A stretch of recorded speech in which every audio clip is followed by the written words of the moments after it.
we're going to see more and more action on over the next 1 year. And all right, Defense Minister is speaking. We're in fact going to cut across. Arunachal Pradesh, Sri Pema Khandu, Chief Minister Mizoram, Sri Lal Duhoma, Lieutenant Governor Jammu and Kashmir, Sri Manoj Sinha ji, Lieutenant Governor Ladakh, Brigadier Dr. V.D. Mishra, विभिन्न राज्यों और UT से जुड़े सम्मानित जनप्रतिनिधिगण एवं अधिकारीगण, general Upendra Dwivedi, chief of army staff, Shri Rajesh Singh ji, defence secretary, lieutenant general Raghu Srinivasan, DG border road, BRO के सभी कर्मयोगी एवं देवियों व सज्जनों, आप सभी जानते हैं कि आज हमारे प्रधानमंत्री जी के मार्गदर्शन में हमारे भारत की सेना ने हम सभी भारतवासियों का मस्तक ऊंचा किया है।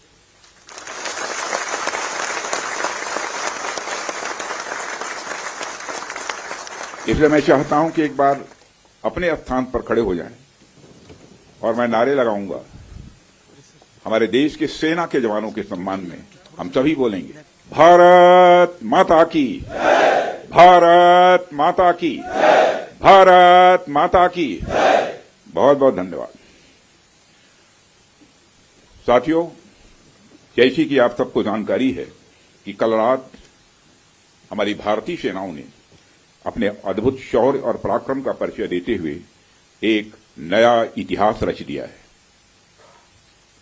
साथियों, भारत की सेना ने सटीकता, सतर्कता और संवेदनशीलता के साथ कार्रवाई की है। हमने जो लक्ष्य तय किए थे उन्हें ठीक समय, तय योजना के अनुसार सटीकता से उन्होंने ध्वस्त किया है और किसी भी नागरिक ठिकाने, सिविलियन पॉपुलेशन को जरा भी प्रभावित न होने देने की संवेदनशीलता भी हमारी सेना ने दिखाई है।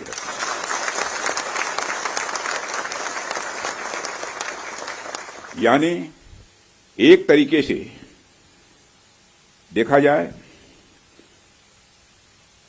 तो हम कह सकते हैं एक तरीके की सटीकता, सतर्कता और मानवीयता यह हमारी भारत की सेना के जवानों ने दिखाई है,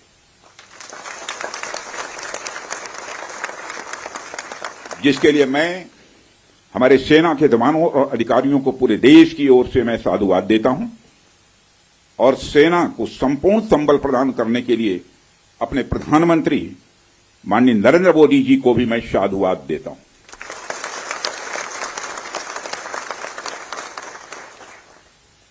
मित्रों, हमने हनुमान जी के उस आदर्श का पालन किया है जो उन्होंने अशोक वाटिका उजाड़ते समय किया था, जिन मोहि मारा तिन मोहि मारे।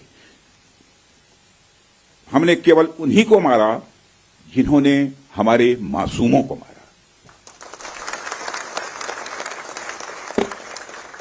साथियों, प्रधानमंत्री श्री नरेंद्र मोदी के नेतृत्व में हमारी सेनाओं ने ऑपरेशन सिंदूर लॉन्च करके पहले की तरह ही इस बार भी आतंकियों को ट्रेनिंग देने वाले कैंप्स को तबाह करके करारा जवाब दिया है। भारत ने अपनी सरजमी पर हुए हमले का जवाब देने के लिए अपने राइट टू रेस्पॉन्ड का इस्तेमाल किया है और हमारी यह कार्रवाई बेहद सोच समझकर सधे हुए तरीके से की गई है। आतंकियों के हौसले पस्त करने के उद्देश्य से यह कार्रवाई महज उनके कैंप्स और इंफ्रास्ट्रक्चर तक ही सीमित रखी गई है। मैं पुनः हमारे आर्म्ड फोर्सेस के शौर्य को मैं नमन करता हूं। साथियों, आज बॉर्डर रोड ऑर्गेनाइजेशन के 66वें फाउंडेशन डे पर आपके बीच उपस्थित होना मेरे लिए गौरव का विषय है और यह खुशी की बात है कि आज इस इंपॉर्टेंट डे पर बीआरओ द्वारा निर्मित 50 इंफ्रास्ट्रक्चर प्रोजेक्ट्स का उद्घाटन करने का अवसर भी हमें प्राप्त हो रहा है। मैं आप सभी का आभार व्यक्त करता हूं कि आपने मुझे यहां आमंत्रित किया है। साथियों, किसी भी संस्थान के लिए उसका फाउंडेशन डे यह बहुत ही महत्वपूर्ण हुआ करता है। वैसे भी 65 वर्षों की आपकी जो यात्रा रही है वो बेहद गौरवशाली रही है। इसलिए आज का दिन उस गौरवमयी यात्रा को याद करने का दिन है। इसके साथ साथ यह दिन ठहर कर सोचने का भी दिन होता है कि अपनी अब तक की यात्रा में हमने क्या क्या हासिल किया है, और यह हमारी अब तक की कार्य प्रणाली का विश्लेषण करने का भी यह दिन है।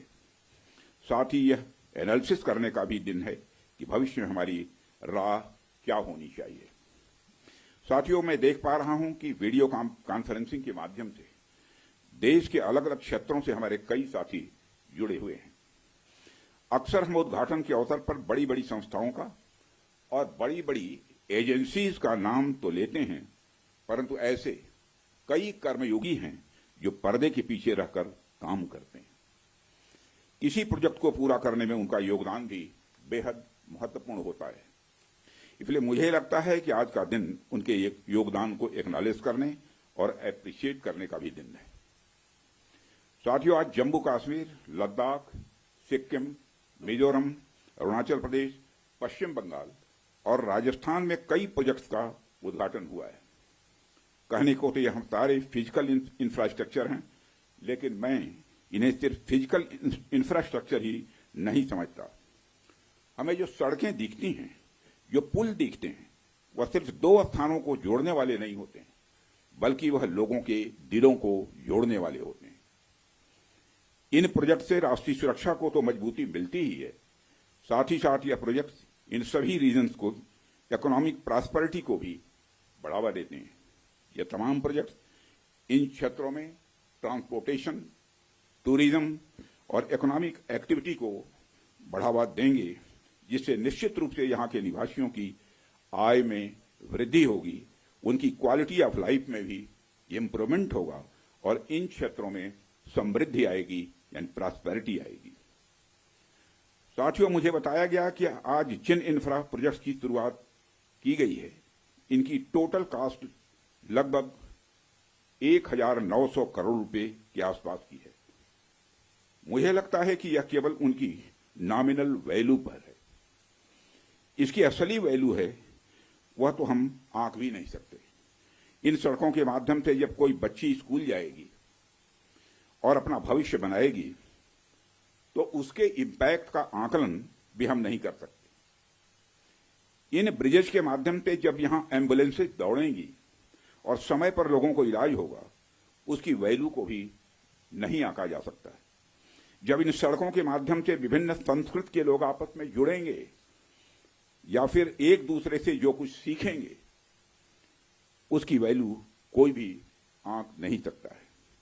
जब इन टनल्स के माध्यम से यहाँ के किसानों द्वारा उगाए गए फूल, फल, सब्जियां इत्यादि दूसरे क्षेत्रों में आसानी से पहुंचेंगे, उसका जो आर्थिक और सामाजिक प्रभाव यहाँ के किसानों पर पड़ेगा, उसकी वैल्यू, उसकी कीमत कोई भी नहीं आंक सकता। साथियों, मैं इन प्रोजेक्ट्स की डिटेल देख रहा था। मैंने देखा कि इनमें छोटे से लेकर बड़े रोड्स, टनल्स और ब्रिजेज हैं। कुछ मीटर से लेकर सैकड़ों किलोमीटर तक इनकी लंबाई है। हालांकि उनकी लंबाई से कोई खास फर्क नहीं पड़ता है। कोई पुल अगर छोटा है, कोई सड़क यदि छोटी है, तो इससे कोई खास फर्क नहीं पड़ता, क्योंकि दुनिया की लंबी से लंबी जो यात्राएं होती हैं, वह सिर्फ एक छोटे से रास्ते से ही शुरू होती हैं। इसलिए इन प्रोजेक्ट्स की कीमत, इनकी वैल्यू सिर्फ इस बात से नहीं आंकी जा सकती क्या फाइनेंशियली या फिजिकली कितना बड़ा प्रोजेक्ट है और यह कितना छोटा प्रोजेक्ट है। असल में इनकी असली कीमत इस बात से है कि यह कितने परिवारों को जोड़ रही हैं, कितने लोगों की संस्कृति को, उनके रहन सहन को आपस में करीब ला रही हैं, कितने लोगों की आर्थिक और सामाजिक समृद्धि, इकोनॉमिक और सोशल प्रॉस्पेरिटी में अपना यह योगदान दे रही है। यह प्रोजेक्ट्स लोहे, कंक्रीट या कोलतार से बनी हुई एक संरचना भर नहीं है, बल्कि यह एक कमिटमेंट है, यह एक प्रतिबद्धता है सीमावर्ती क्षेत्र के विकास का।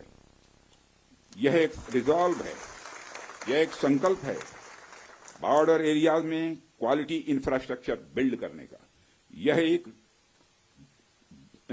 दृढ़ निश्चयता का डिटर्मिनेशन है लोगों के दिलों को जोड़ने का। इसलिए मैंने कहा कि ये प्रोजेक्ट्स इनवैल्यूएबल हैं, इनकी कीमत का आकलन नहीं किया जा सकता। साथियों, प्राचीन काल से ही मार्ग मानव सभ्यता के विकास में बड़ी महत्वपूर्ण भूमिका निभाते आए हैं। मार्गों की महत्ता हमारे इतिहास में हमेशा से रही है। जब आप मानवता का इतिहास पलट कर देखेंगे तो आप ये पाएंगे कि ट्रांसपोर्टेशन रूट्स ने कितना इंपॉर्टेंट रोल प्ले किया है। इतिहास बताते हैं कि सिविलाइजेशन थ्राइव हुई तो उसके पीछे रूट्स और राजमार्गों का बहुत बड़ा योगदान रहा है। कला, साहित्य, संस्कृति और विज्ञान का प्रचार प्रसार एक क्षेत्र से दूसरे क्षेत्र तक इन्हीं के माध्यम से फैलता है। यदि मैं भारत के संदर्भ में बात करूं तो मुझे यहां के दो इंपॉर्टेंट रूट्स के नाम स्वाभाविक रूप से याद आ रहे हैं। आप शायद उत्तरापथ और दक्षिणापथ के बारे में जानते होंगे या सुना होगा। उत्तरापथ और दक्षिणापथ हमारे इंडियन सब कॉन्टिनेंट के डिफरेंट रीजन्स को एक दूसरे से जोड़ने वाले धागे की तरह है। आप सोचिए, हजारों साल पहले जब संचार के इतने तेज साधन नहीं थे, तब आइडियाज और कल्चर, विचार और संस्कृति एक जगह से दूसरी जगह कैसे पहुंचते थे। पांड्य साम्राज्य का मोती और मदुरई का कपास आखिर मगध के पाटलिपुत्र में कैसे बहुत प्रसिद्ध हो गया। राजकुमार सिद्धार्थ से भगवान बने महात्मा बुद्ध की शिक्षाएं कावेरी पट्टनम तक कैसे पहुंच गईं। संगम युग की मणिमैखली की चर्चा कश्मीर तक कैसे फैल गई। जब भारत में मॉडर्न पॉलिटिकल यूनिटी का कंसेप्ट भी नहीं आया था, तब से इन रूट्स ने सभ्यता और संस्कृति के विकास और आदान प्रदान में बहुत ही महत्वपूर्ण भूमिका निभाई है। यदि हम महात्मा बुद्ध के बाद के इतिहास पर भी नजर डालें, तब भी हमें यह देखने को मिलता है कैसे दूसरे क्षेत्रों से आकर लोगों ने भारत की संस्कृति को समृद्ध किया और भारत की संस्कृति से भी उन्होंने बहुत कुछ सीखा भी है। इन मार्गों का महत्व तब भी इतना ज्यादा था कि व्यापार के लिए समर्पित सड़कें बनाई जाती थी। आप जब सिल्क रूट के बारे में जानते हैं, आप सभी को मालूम है सिल्क रूट के बारे में, जिसने एक तरह से पूरे एशिया और मध्य यूरोप तक को कवर कर लिया था। भारत से भी उस सिल्क रूट का एक बड़ा हिस्सा होकर गुजरता था, जिससे न सिर्फ सामान बल्कि संस्कृति और विचार का भी एक्सचेंज, आदान प्रदान यह होता था। एशिया और यूरोप के बीच कल्चरल एक्सचेंज, सांस्कृतिक आदान प्रदान में भी सिल्क रूट का बहुत बड़ा योगदान रहा है। साथियों, सिर्फ स्थलीय मार्ग का ही नहीं बल्कि जलीय मार्ग का भी ह्यूमन सिविलाइजेशन, मानव सभ्यता में एक बहुत बड़ा महत्व रहा है। मेसोपोटामिया की सभ्यता के साथ हमारा व्यापार जलीय मार्ग से ही होता था। अरब के जो व्यापारी आते थे वह भारत में जलीय मार्ग से ही आते थे।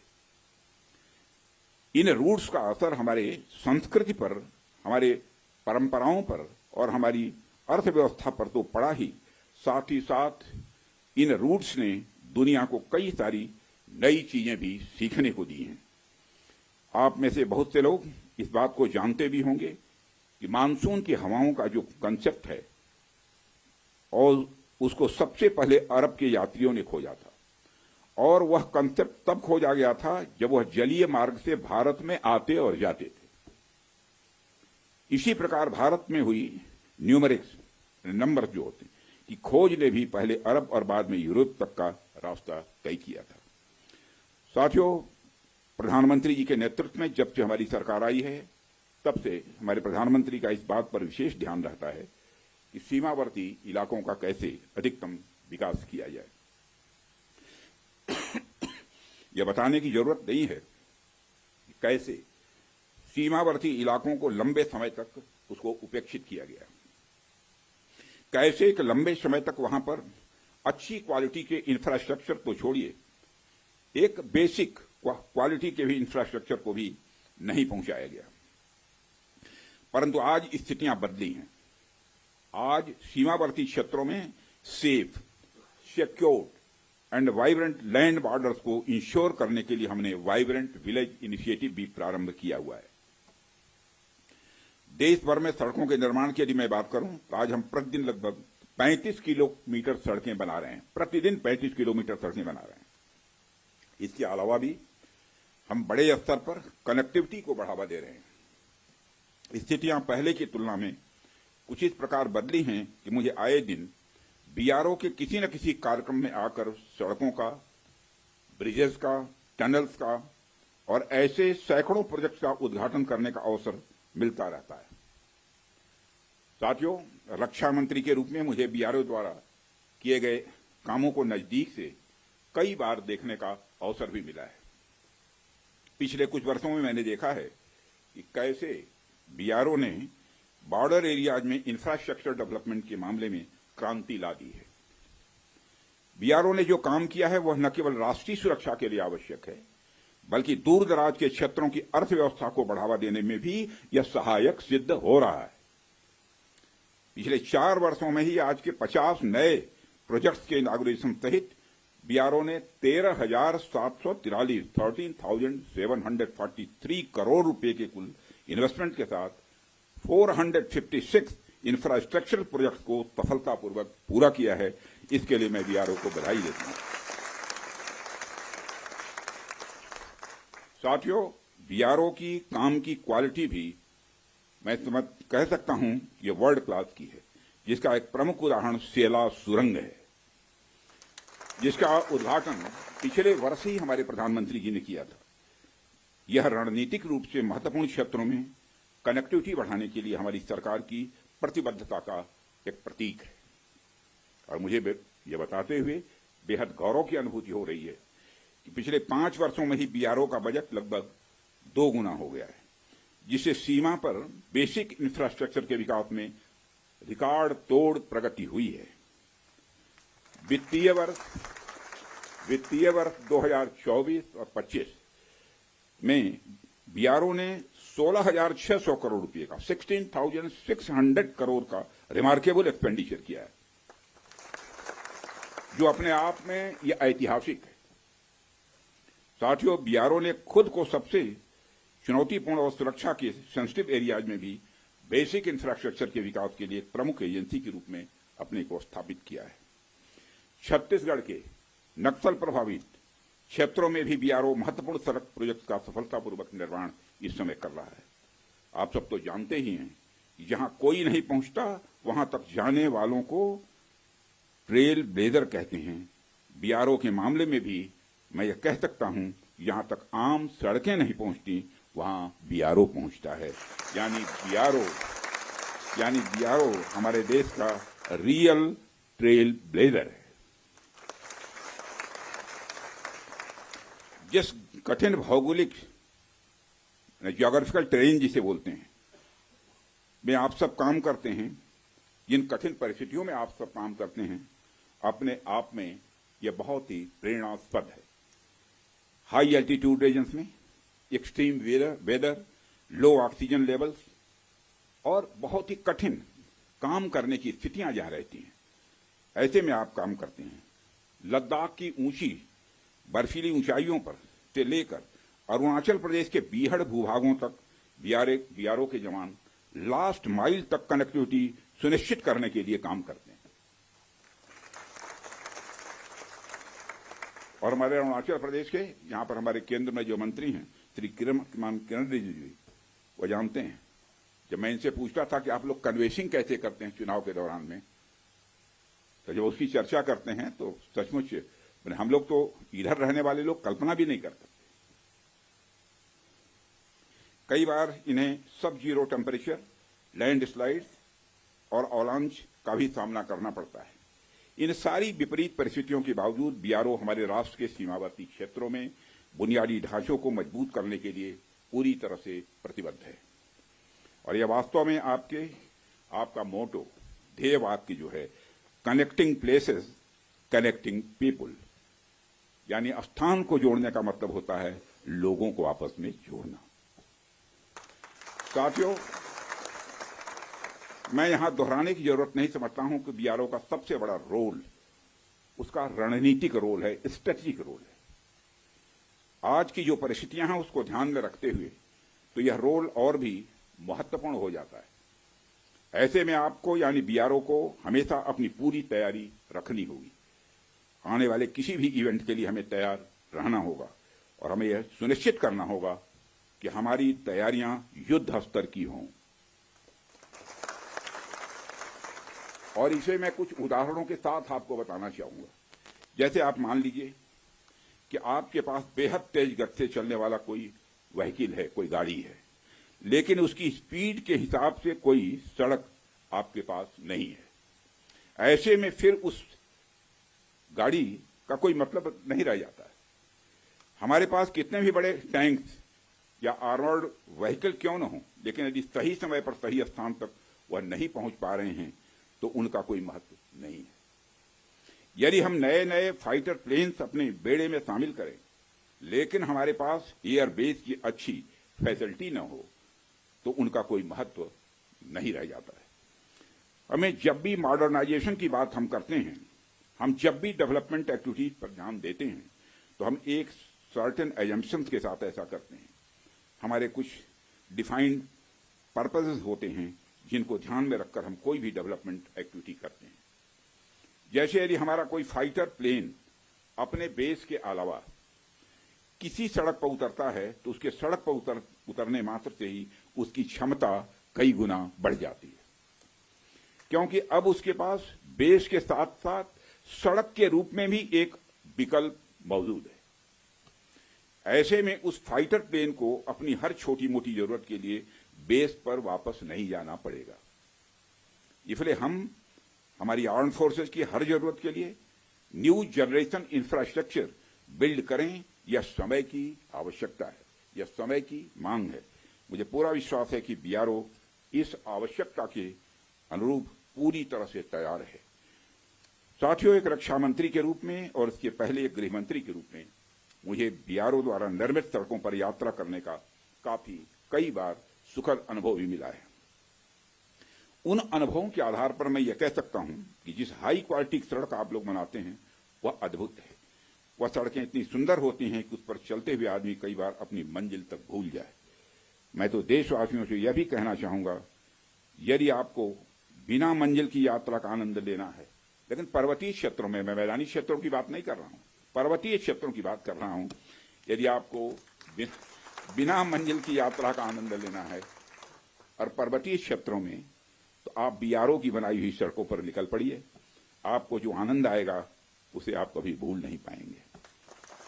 और मैं यह सिर्फ कहने के लिए नहीं कह रहा हूं, बल्कि बहुत सोच समझकर यह बात मैं कह रहा हूं। जब भी आप बीआरओ द्वारा निर्मित सड़कों पर जाएंगे तो जाहिर सी बात है आप सीमावर्ती इलाकों के लोगों से मिलेंगे, उनसे बातचीत करेंगे, आप वहां के कल्चर, वहां के अन्य जो परंपराएं हैं, प्रथाएं हैं, उनको पहचानेंगे और इससे कहीं न कहीं आपको एक ऐसी यात्रा का अनुभव मिलेगा जिसे आप जिंदगी भर याद रखेंगे। और आप आज जब हम इस बड़े दिन का जश्न मना रहे हैं तो आइए हम एक ऐसे भविष्य का निर्माण करने का संकल्प लें जहां हमारे सीमावर्ती इलाकों का हर गांव, वहां का हर नागरिक अपॉर्चुनिटी या अवसर, सिक्योरिटी यानी सुरक्षा और प्रॉस्पेरिटी यानी समृद्धि से युक्त हो। आइए हम मिलकर एक ऐसे भारत के निर्माण की ओर आगे बढ़ें। साथियों, जहां इस देश के सबसे विकसित इलाके में और इस देश के सीमावर्ती इलाकों में कोई अंतर न हो, असल मायने में हम तभी 2047 तक एक विकसित राष्ट्र का निर्माण कर पाएंगे। इसी आशा और विश्वास के साथ मैं अपनी बात को समाप्त करता हूं और अंत में एक बार मैं फिर आप सभी को बीआरओ के स्थापना दिवस की ढेर सारी हृदय से बधाइयां देता हूं। आप सबका बहुत बहुत धन्यवाद।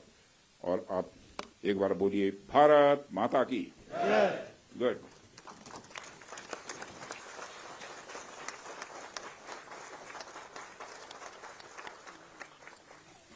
धन्यवाद माननीय।